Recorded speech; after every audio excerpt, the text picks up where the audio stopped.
everybody, welcome back. He's Justice. And she's Faith. And I'm Arabela. And we have a special guest.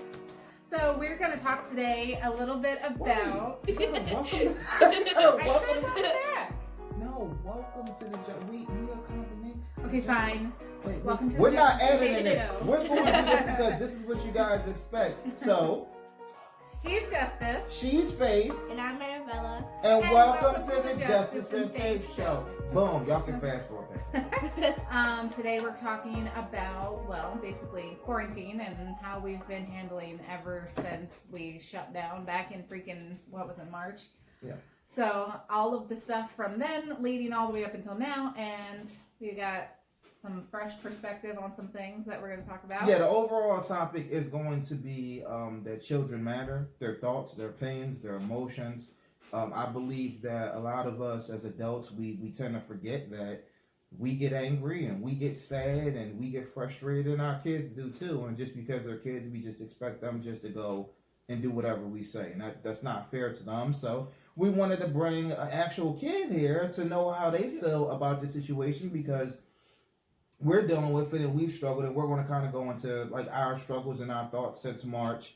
And then we're going to transition into Arabela and how she feels, and then ask her a few questions, interview style, kind of about how she feels about the current state of things and where she thinks things are going. Yeah. So, like he said, we're going to start with our perspective on things. So back in March, when everything shut down, it was in our minds at the time supposed to be... That's a virgin drink too, y'all.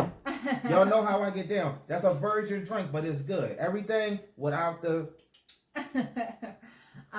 We thought back then, like, it's so funny to think about it now, but we thought it was going to be 2 weeks. I didn't. I didn't think it was going to be this long, but I didn't think it was going to be 2 weeks. Because they said, yeah, we just need to shut everything down for 2 weeks and blah, blah, blah. So I was like, okay, that's fine. So I didn't really freak out too much about anything, because I was like, oh, 2 week vacation. It's going to be a little bit of a hardship, but I have a part-time job. I can pick up a couple hours. It'll be fine. And then 2 weeks turns into a month, and a month turns into summer. and it's just ridiculous. Almost pretty close. But so during that time, I had to pick up extra hours at my part-time job. So that was the only place I was really going. I was home and I was at my part-time job, and that was it. And it was draining because it wasn't what I wanted to do. And it was abrupt because you didn't really have time to like settle in mentally. You kind of just had to go. Yeah, like I had to just be like, okay, what hours do you have available for me? I'll take them all, and then let's go, because I needed to still make money. Like he was saying, you still have to pay bills. You still have to have a life. You still have to like do things. Life doesn't stop just because a pandemic hits, which you would think it kind of does. You would think like a pandemic hits, you gotta pay them bills. Yeah. So I still had to make money. So because of that, it was just a lot of hours at this job that is fine. I had it because it was something that I enjoyed doing. But it's not super active, and it's not, and I get it because I work the same job. Mm-hmm. So it was one of the things that kind of worried me about you too in the beginning, but you handled it like a trooper, and fortunately, but I was like, the months went by kind of quick, because I forgot how long you were actually doing it. Yeah. We only went back to the salon, September? No, we went back to the salon end of June. Oh. We went back into the salon end of June. I don't know, this year is just flying by. Sorry, but I didn't cut you off. But yeah, so basically all I was doing was working and coming home, and I was helping with the Munchkin schedule, which was, it was nice because it gave me something else to focus on too. So I was homeschooled. Those of you who watched our previous episodes know this. I was homeschooled like the whole way through. So when her school shut down, and it was so quick. She was like a superhero with it. She was like, da da da da. Homeschool. And I was like, thankfully, shoot, because I ain't know nothing. I was like, for the first week, I let her do what her teacher gave her. But then once we figured out that it was going to be longer than 2 weeks, and she was done with her school in like an hour every day, that wasn't going to fly, because he was working from home. he needed her to be somewhat occupied so that he could get his work done. So I was like, okay, this is your schedule. You're going to be from this time to this time, math, from this time to this time, history, from this time to this time. And every day, because I had to basically make it up on the fly, every day when I came home from my shift, I would check her work from that day and then figure out what she was going to do the next day. And she did good with that. Yeah. She wasn't happy. But she was like, all my friends are only doing X, Y, Z. Like, they don't have this much stuff to do. And I was like, well, sorry. Yeah. So that gave me something else to focus on too, which was nice. But yeah, that was how. And then when things kind of went back to normal with me at the salon, I mean, as normal as it can be. And she was in, like, it was summer, so I was like, okay, we can be done. And then now that school's back in, but she's doing it virtually. Luckily, she's much busier with her virtual schooling now. So I didn't have to go into all of that this year. So, what about you? It was a lot different for me. It was like in the beginning, I think we all struggled, and I think who clashed up? Did me and Arabella clash? You guys fought a lot because you were home together a lot. Yeah. So me and this child, we clashed a lot, and I don't even remember about what because it, like I said, bothering you. Well, it was, and this is what I'm talking about. It was constant, and I was like, I don't know what to do because I didn't know what tomorrow was going to bring. So, her whole life and schedule and everything had changed. Arabella's life and schedule had changed, but the difference was, like, I was with Arabella all day, every day, and I love her. She's my heart. But it got annoying. But it got to be too much. Like, some days it's like 5 minutes in. She's like, good morning, Dad. Hello. And I'm like, I'm already done with you for the day. So being with her when I say all day, because there was no dance, there was no school, there was no athletics. She didn't see her grandmother. She didn't see her mother. It was just me. And I'm like, oh my goodness. Until I got home, but even by that time and stuff like that, it was you're drained. And so it's like, it was very hard for me to transition in the beginning. There's a lot of positives, I think, that came from it, to be honest. I think as a whole, we're all closer. But it was a struggle in the beginning. But outside of just being home with her all the time, I'm not a homeschool guy. I grew up, went to public schools. I'm very social. So thankfully, Faith was around because the book, like she gave me, it was a book. So I buy workbooks and stuff. But Arabella will go through the workbook in 2 days.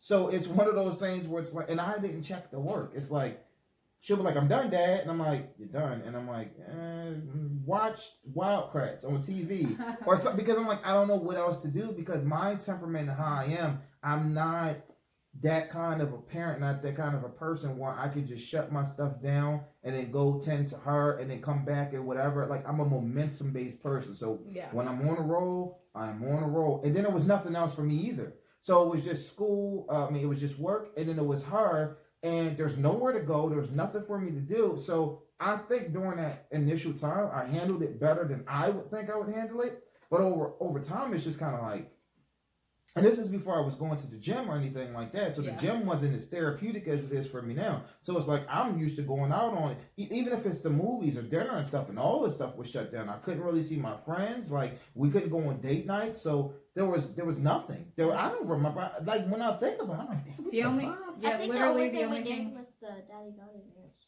That was right. That was before. before. Yeah. And literally the only thing that was open was the stores. Like, you went grocery shopping a lot. I went because I love shopping. So I went grocery shopping even more. But every time I did that, it was risky. It was like... And he said, no, I'm not staying inside no more. Yeah, I was like, I'm not staying inside. I got to go grocery shopping, which was something I needed to do. But also, like, shopping is therapeutic. So I would shop even more, like, just buying groceries because a lot of the stores that I like were shut, like clothing stores, they were shut down too. So it was very hard for me in the beginning. It was very hard for me and Arabella in the beginning. Overall, like, we made it through. I spent a lot of time trying to find stuff for her to do outside of the home. Yeah. Up until this, even now, my biggest thing is that me and her are very much alike. We're not virtual people. Like, if I could talk to whoever's watching this and just be like in a conference room where people can ask questions and stuff, I'd much prefer that than to create a video, send that out, and then everybody watch it because I'm very much a individual to individual type of a person. So when all this stuff is taking place, they're just like, oh, we're doing camp. This blew my mind. And I told her reaction was worse than mine. It was like, sweetheart, yeah, they got camp, but they had camp at the YMCA. And Yes, you only, they did. and that's right. That was a godsend actually because they kept the camp, but she only went twice a week. But what they didn't have? You said it was There virtual. was I no. said, what's the point? Yeah. They had a Like, lot of virtual camps. You can't just keep carrying. But stuff at around. the camp you did go to, they didn't have field trips. They didn't have Yeah. swimming. So they just kind of walked in the neighborhood for the most part, and then after a while, because I would have put her in for more days just to have that other interaction with other children. But how much it cost was the problem. That wasn't the problem. I would have days. paid more, but I'm like, why am I paying the same amount right, for less stuff? There wasn't. And It wasn't like right, if they at worth least put you being on there. field trips and stuff, I would at least put you in for another day. But those couple of days that she went to camp allowed me, or were supposed to allow me time just to work and whatever. But it was still always in my head, like my kid doesn't have, like she's not getting, like she wasn't able to see her friends. The friends I tried to reach out to, it just didn't work out for whatever reason. Because a lot of parents, they're thinking about like Corona and all those, whatever the case may be. So it's very hard for me because I'm just like, I want to put you in stuff. I want to. And she understood, very resilient about it. Yeah. But finally stuff started opening up, and Dane's opened back up. Basketball hopefully basketball still starts, but there's not going to be basketball games played. I got a museum membership. There's no swimming. There were so many different things, and just looking at her, I'm very blessed to have these two because as much as they can drive me nuts sometimes, I know, look at them smiling. I know that there are a lot of people who had it worse because they have multiple children or they had kids who were just brats. And I'm being honest, they had a wife who was a brat. They had a husband who was a tyrant, which at times I think I can be. But ultimately it's because I care. Like I really, and I'm like, I don't know what to do. And I'm really trying to put them in a position where they don't feel like Faith's the most homebody out of all of us.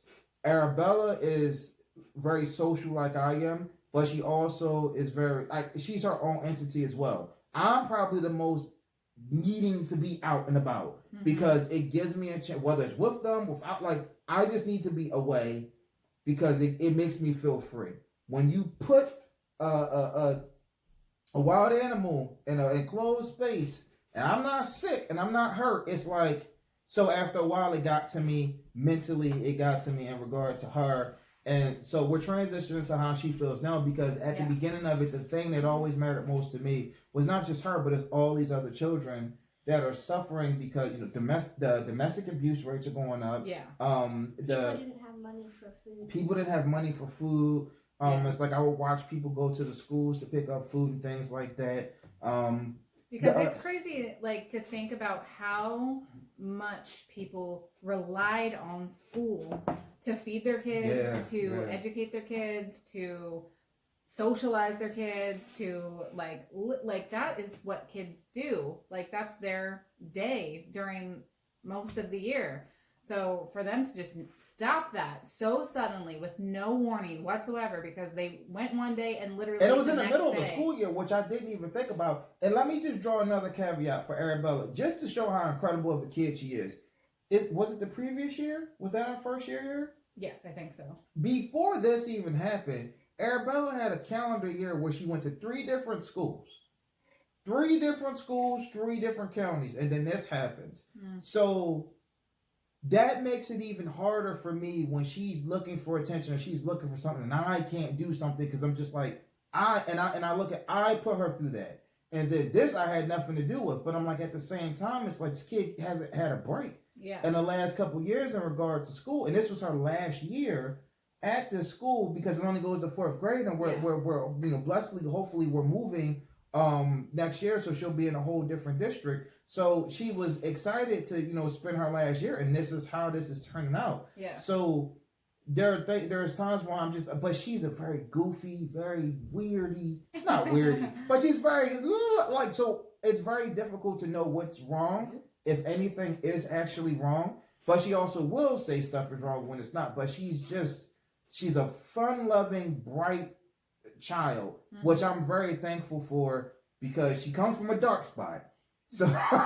So the fact that she's that way is a blessing, but it also, I think I care some days more than she does because I'm like, I want you to have more because I don't want you to have to go through this, but she's okay. But I don't know how okay she is some days because she's who she is.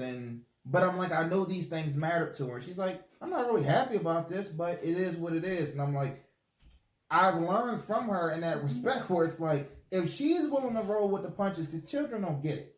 They don't really understand. So if she's willing to roll with the punches, that actually helps me become more patient and more resilient in myself, because I'm like, it makes it easier because she's not like, Daddy, like, she's not whining for me to change something I have no clue how to change. She's just kind of like, I'm dancing in a circle and you can't stop me. And I'm like, why are you? But I've learned in time just to let her do what it is, because that's what made. And I'm like, why are you doing it? Because I'm bored. Because I was doing it yesterday during the football game. That's different. That's an Eagles game. Even though the Eagles are trash right now. Yeah. I might be Don't we might be Vikings fans now. We got on this purple. Yeah, don't we even might not. start. If my cousin Eric's watching this, we might be Vikings fans now. All right, so we're going to transition, and we're going to talk to her. I have the questions. Actually, she wrote them down. So, first question. Why would you say that? Why would you say she wrote the questions? She wrote them down. We helped her. But this is about her. We're asking what she wants to answer. That's not usually how an interview works. So, how do you feel, like comment? or how did you feel when everything shut down at first? When everything shut down all those months ago? I felt upset because I didn't get to see anybody, and I felt bored because we didn't really have anything else to do. Yeah. But do school and other things like that at home, and we couldn't leave anywhere, so it got annoying because we didn't do anything. Mm-hmm. And we're a family that tries to do a lot of stuff, so very social. Yeah, we're out. And we missed the cruise. See, the cruise had nothing to do with her though. Oh yeah, the cruise was big. There were other little family things that were set up too, and it all hit. So I'm like, now I'm thinking about the cruise that bothered me. Sorry. What else? Anything else that you can remember from that time when it first shut down? What were your thoughts? Did you think that it was going to be a long time? I thought it wasn't going to be short, but I didn't think it would be long, because when we were at school, they said they were going to do a cleaning, but then everything shut down. Like right after that day, they said, no, we're not having school anymore. I'm like, and luckily it was only a couple months to the end, but yeah, you would think close. You were like, all right, after the summer, you probably were like, all right, we'll be back in school in the fall. Yeah. So what during that time, what things or people or stuff helped you the most during that time? Faith. And I did not coach her to say that at all. But seriously, it did help you to have a routine, right? So I got used to going back into waking up early. That is true. Mm-hmm. That Kids is need true. routine, at least in some regard. She kept that up, so she didn't really sleep. Like, she actually did sleep in a little bit. Yeah. But she had structure to her day where a lot of kids probably don't. So Arabella was trained to be better suited to deal with a lot of the stuff because it never really stopped for her. And actually the year before, she actually went to a program in which schooling kind of continued in camp. So that's one of the things that we try to do, is to continue her with certain structure, so that no matter what happens, it might be a different activity, but structure exists, and Faith is very much responsible for that. I'm responsible trying to find different stuff, but Faith is responsible for the structure of it all. That's why when her schedule got really crazy, it's more difficult for me, because I have to try to figure out a lot of stuff and juggle it. But Faith is a lot more structured than I am as far as times and things like that, because if you told me certain stuff was open till like midnight, you could see me shopping at 11:58 p.m. if it was up to me or whatever. She might be with me, and I'm like, huh? Like, she's in school tomorrow. Like, yeah. Faith is a lot better with that stuff than I am. What else? So other than the structure and that, what else helped you? Daddy and the cat. Daddy and the cat. Okay.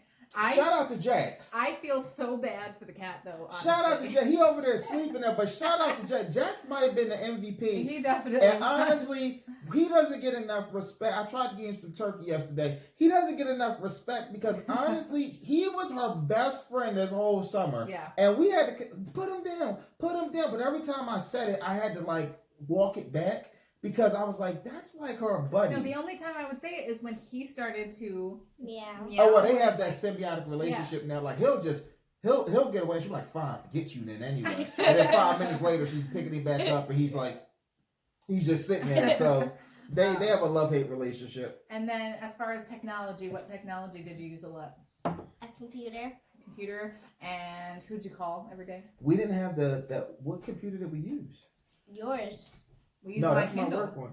We used the Kindle. We used the Kindle for her schooling. And then we used your computer. Your computer and for now other we have stuff. Yeah. So we had to figure out because we didn't want to. We wanted other families who really needed certain things because we didn't know the abundance of stuff. Yeah, we didn't think it was gonna go for forever. We don't have the like. We didn't need food and we didn't need different stuff. Like my work didn't really change. So as far as financial, we didn't really. We actually might have did a little better because there was more consistency in regard to like your pay and stuff. So.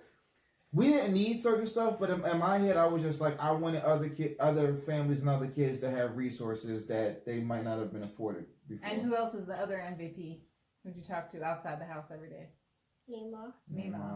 Yeah. Shout out to Mima. Mima. Shout out to Mima. She definitely was a lifeline as well. Whenever she got sick of us, she could call Mima. But that was huge too. Mima refused to see her. Yeah. That's how we knew it was serious because Mima.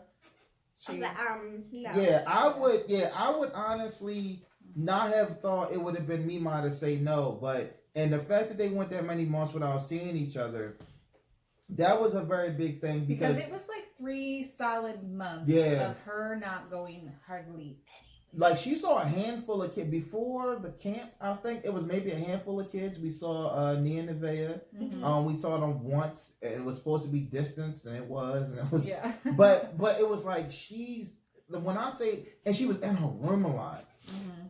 That bothered me because she's in her room, and it's like there's a decent little room. And it's her space, but I'm like my kid is just in the room all day. Because then once it was like school was done.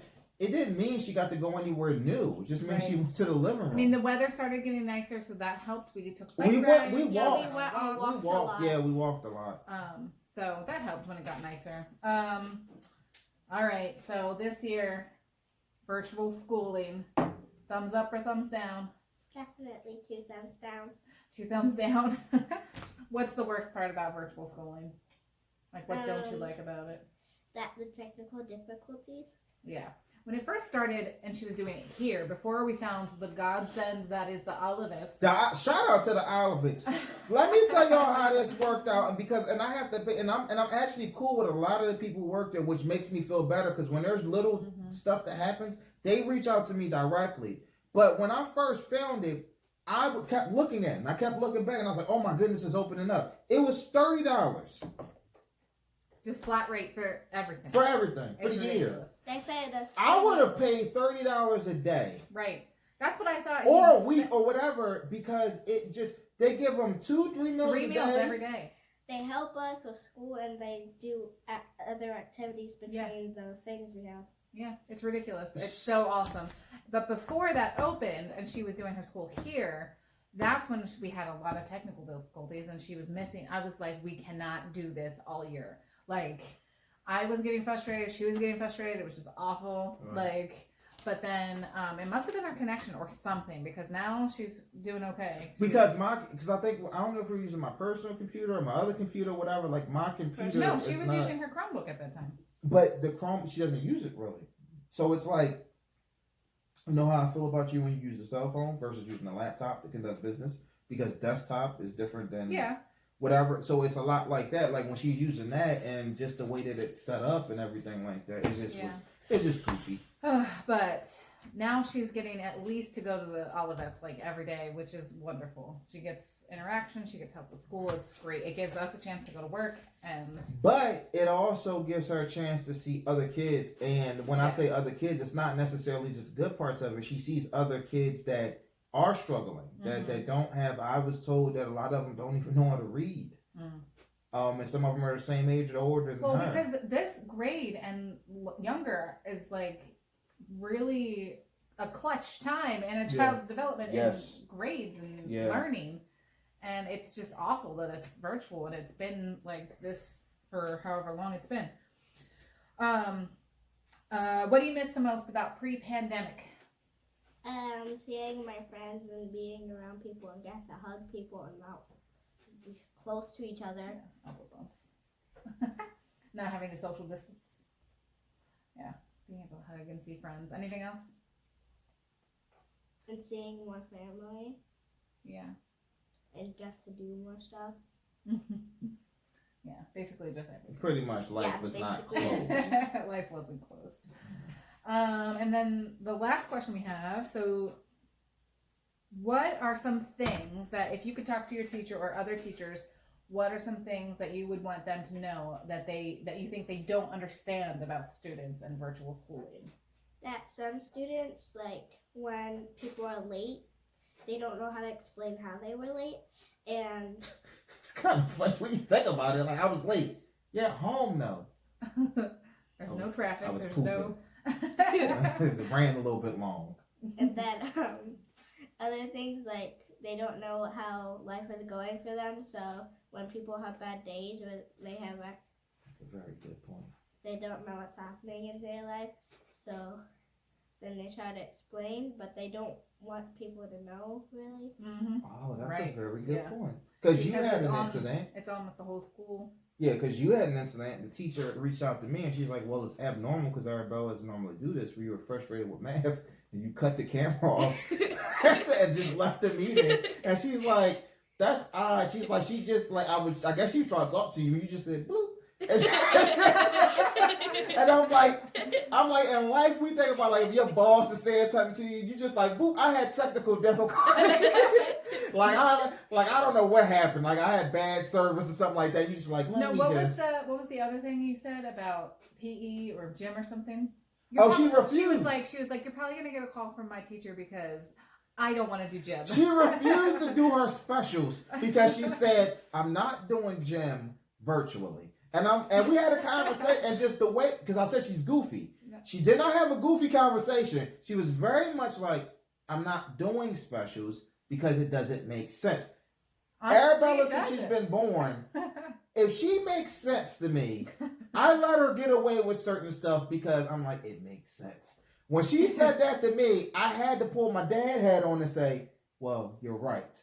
But you still have to. And she's been doing it ever since. Yeah, but it's like, you have to do it, but you're not wrong. And she's like, okay.